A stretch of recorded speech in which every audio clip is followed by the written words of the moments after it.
Thank you very much for joining us here this afternoon. It really is an honor and privilege for me to be here with the Women's Caucus of the legislature to sign a number of bills that definitely improve the health and access to health care for many citizens here in the state of Hawaii. First of all, I just wanted to thank Representative Baladi and all of the members of the Women's Caucus who do so much work in advocating for those issues that are important to our public in general, but obviously they are focused on issues that tend to be for women or promoting and helping women. The first bill I'll be signing this afternoon is Senate Bill 505. And this bill is a response to the opioid epidemic that is racing through our country.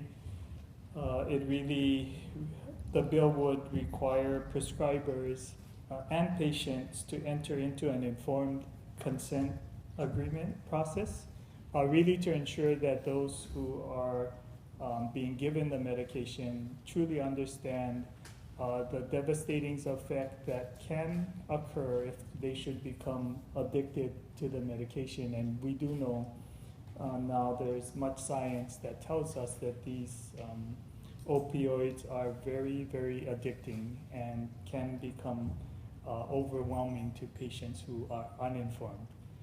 So certainly Senate Bill 505 would help us ensure that those who are receiving the opioids truly understand what devastating impact they can have. A second bill I'll be signing this afternoon is Senate Bill 513, which authorizes pharmacists to prescribe and dispense self-administered hormonal contraceptive supplies to patients, regardless of previous prescription. We do know that access to these medications would be helpful and not requiring explicitly prescription will help improve access. And the third bill is Senate Bill 514, which authorizes pharmacists to administer the HPV vaccine to minors between the ages of 11 and 17. We do know that the recommended age of vaccination now for HPV is 11 to 12 years old, but our current law limits the vaccine to those 14 and older. So this measure would significantly increase access to those who are would receive the most benefit from receiving the vaccine earlier in their lives. These bills improve the overall health of people of Hawaii, reduce the incidence of infectious diseases, and prevent cervical cancer by allowing pharmacists to vaccinate earlier. And with that, I'd like to introduce Senator Ross Baker, a member of the Women's Caucus, to say a few words. Thank you, Governor. As one of the co-conveners of the Women's Caucus in the Senate, we really appreciate the fact that you chose to join us this afternoon to sign these wonderful bills, because it really will provide additional access to health care and improve the lives of women, girls, and with regard to HPV vaccine, young boys as well. So they're very important bills. I thank my colleagues, my women colleagues in the legislature for stepping to the plate and for being a part of an effort to improve health care and access to health care. And thank you again, Governor, for being here and letting us sign these in public and have a little bit of a festive atmosphere by it. And now it's my pleasure to turn it over to my co-convener, Representative Della Baladi.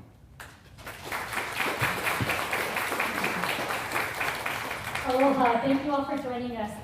I also want to add my thanks to Governor Ige for signing these bills. I also wanted to point out in your chairs, there's a summary of what the Women's Legislative Caucus did, and I wanted to just make some short remarks on this. I think we've heard the term persistence a lot this year, and I think definitely persistent. We are a caucus that is persistent. I want to share with you, please look into our summary. We not only passed bills, we also passed key resolutions that really build upon the collaboration that occurs. And I want to thank everyone who's here, because you all know that you were part of this process, and you also know that signing a bill is just one thing. We now have to implement these measures. And so we are persistent. We come back, we partner with our department agencies, we partner with folks in the community, and we make sure that these bills actually deliver on the policies that we put into law. So I want to thank the governor for letting us do this. I want to turn it over also to one of my colleagues who actually can speak more to some of the other things that we don't sometimes see, but very significant budget highlights that got passed this year. Senator Jill Takuda.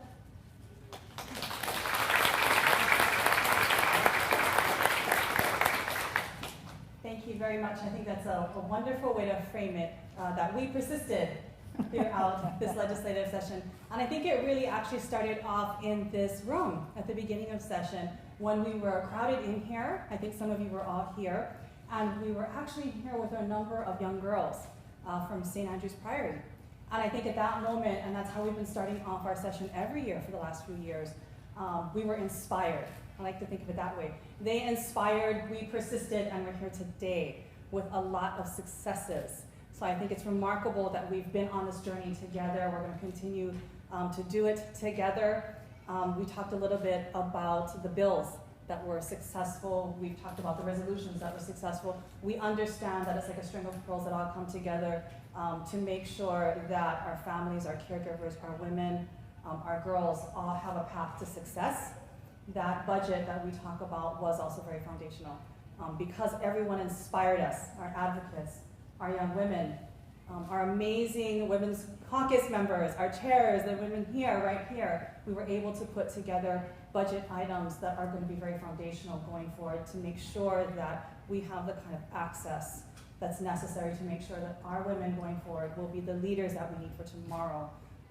Chair Luke wasn't able to be here, but I can tell you that when both of us stood there looking at the budget, we will continue to be inspired by everything that you folks do out there in the community. So I'm very, very proud that we were able to think back to what Patsy Mink, who inspired all of us so many years ago and continues to do so today. We wanted to be true to her and to Title IX. All of you feel so strongly about that. Over $2.7 million are in our budget right now for both the DOE and the University of Hawaii, and that is going to continue to yield results now and going forward. That was very important to you, and we made sure that that was in the budget as well. We made sure as well that we made true to our promise that access to education was there. So $1 million for early college and $1.8 million for the Hawaii Promise program for community college. Because it's not a guarantee for every one of us. Many of us in this room, myself included, are first generation college students, and we heard that when we listened to many of the young women we've talked to. So because of what you told us, we listened and we put that into the budget as well. These are all very important things that we did. Access to health care, starting at the school level. Hawaii Keiki, that has been something that is important to all three of us up here. And I can tell you that these two strong women leaders here have been at the forefront of the movement, and it's been an honor working with them on that. And we made sure that a very significant investment was in the budget for that. $2.8 million in the budget this year. So that in our most rural communities that don't have access, we are going to make sure that healthcare is not a barrier for them to get a good education in our public schools. So we have great bills. We've got a solid budget that reflects what Women's Caucus really believes in. And I think it's been a very great legislative session. So let's give ourselves a hand and thank you for inspiring us and what this is before. Thank you very much. And Can we invite the other members yes, of the caucus please, to come up while you all sign of the the bills? caucus members can come forward. And just for the record, I'm a supporter too. Of course. Thank you so much for being here. That's right, when he signed the budget, he did line item those things out, so thank you, Governor, very much. First up is Senate Bill 505 relating to health.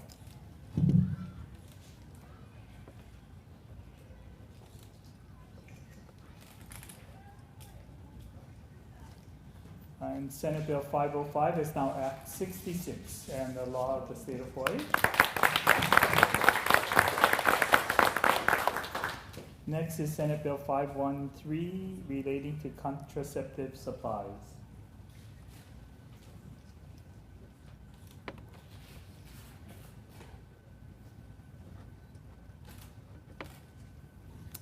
And Senate Bill 513 is now Act 67.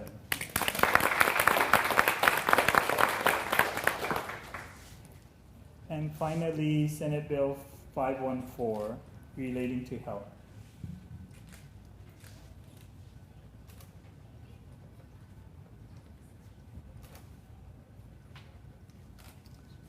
And Senate Bill 514 is now Act 68. Congratulations to all.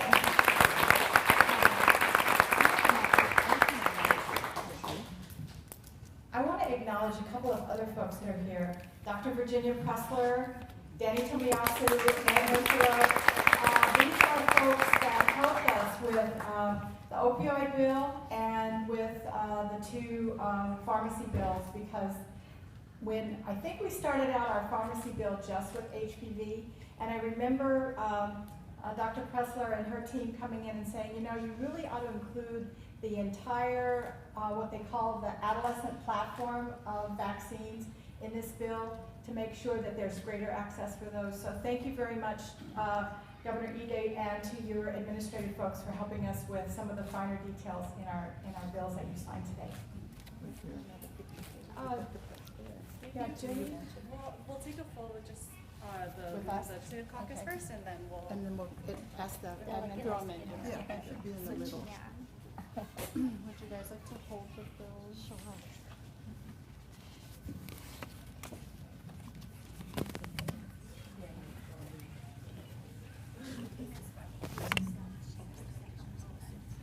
Governor needs to come in. Oh, yeah.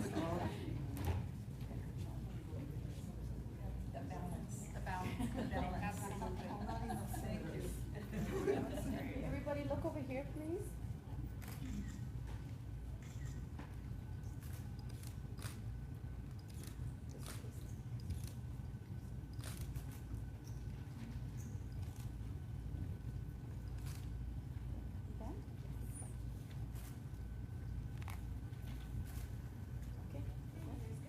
We'll bring in the state guys, Danny, Ginny. Anyone else from your? So for Senate Bill 505, the opioid bill.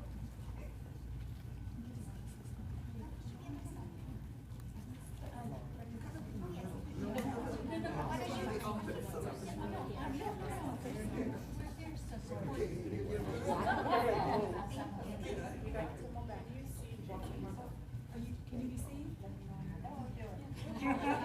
We want to make sure that you're ready to go. Look up there, please.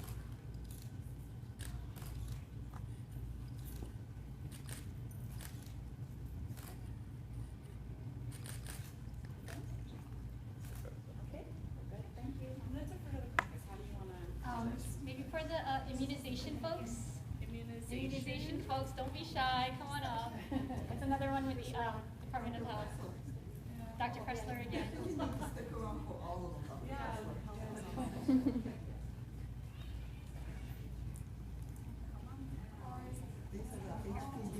HPV, so there's also, for those who are supportive of the HPV vaccine. It's gonna get bigger and bigger.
governor, legislators will step up. Yes, yes.